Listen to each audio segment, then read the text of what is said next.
Have you ever made a study plan on Sunday night full of hope, only to abandon it by Tuesday? Maybe you told yourself, this week will be different, arranged your desk, and even set reminders on your phone. But when the time came to sit down and actually do the work, you picked up your phone instead. One video became 10, and 1 hour became 3. You're not lazy. You're just stuck in a pattern that no one ever taught you how to break. This is the story of Julian, a student at a maritime academy who was smart but inconsistent. He wasn't failing dramatically, but his assignments were always rushed, and he studied in frantic bursts before exams followed by weeks of nothing. Every Sunday, his mother would call from her job at the fish cannery to ask about his studies. Julian would lie and say he was keeping up, but the truth haunted him. What hurt most was the gap. The distance between the version of himself he imagined, someone disciplined and focused, and the person he actually was each day. The crisis arrived during his mid-semester navigation exams. He thought he understood the material, but 4 days of anxious, unfocused studying is not the same as 4 weeks of steady daily practice. He sat in the examination hall and realized the precise reasoning and confidence he needed simply weren't there. He passed, but barely, placing him in the bottom quarter of his class.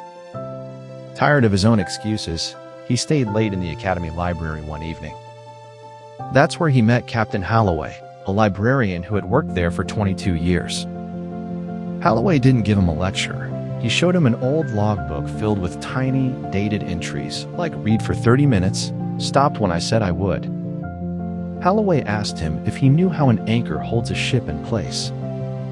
It's not by one thick chain, but by a cable made of hundreds of thin fibers twisted together. Each fiber alone breaks, but wound together, they hold a vessel weighing 10,000 tons. Discipline, he explained, is a cable you build one fiber at a time. Every day you skip, you don't just lose time, you unwind a fiber. He gave Julian 3 rules. First, a fixed time, not a flexible time. You study at the same hour every day so your brain learns to be ready because the hour has come, not because a feeling arrived.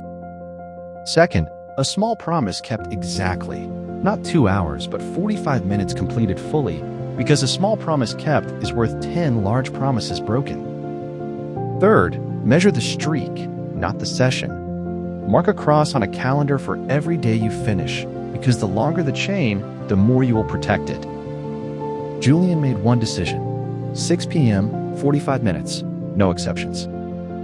The first week was deeply ordinary and uncomfortable, but he made his mark every day. By the second week, when his friends were out at the docks, he stayed at his desk, not because he felt motivated, but because he had decided in advance that this is what he does. Around day 18, something shifted. He realized he was no longer forcing it. He was simply waiting for 6 p.m. as something that belonged in his day. By week 5, his comprehension wasn't a frantic rush. It was a slow, accumulated understanding. In week 8, he broke the chain when his mother fell ill. When he returned, he didn't use the gap as an excuse to quit. He acknowledged the missed days and sat back down. When final exams arrived, Julian didn't feel like a different person, but when he read the questions, the answers were there, built fiber by fiber over 90 days. He finished in the top third of his class, a real earned improvement. He realized then that discipline isn't a feeling of power. It's a quiet structure you build until it belongs to you. Motivation is a feeling, and feelings come and go. Discipline is a structure, and structures hold even when feelings fail. You don't need a new plan, you need a practice. Here's your challenge. Choose one subject and one fixed time for today. If you're tired of starting over, comment the exact time you're starting your session today. Show up today. That is enough.